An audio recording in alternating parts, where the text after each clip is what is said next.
పూర్ణ రూపుడవు. జ్ఞానానికి సుగుణాలకు నువ్వు సముద్రము వంటి వాడవు.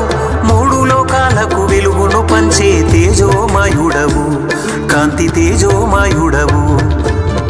బుద్ధిని విద్యను ఇచ్చువాడవే, నీ బలమును ఒసగి బలపరచువాడవే. మా నీచపు కోరికలను తుంచువాడవే.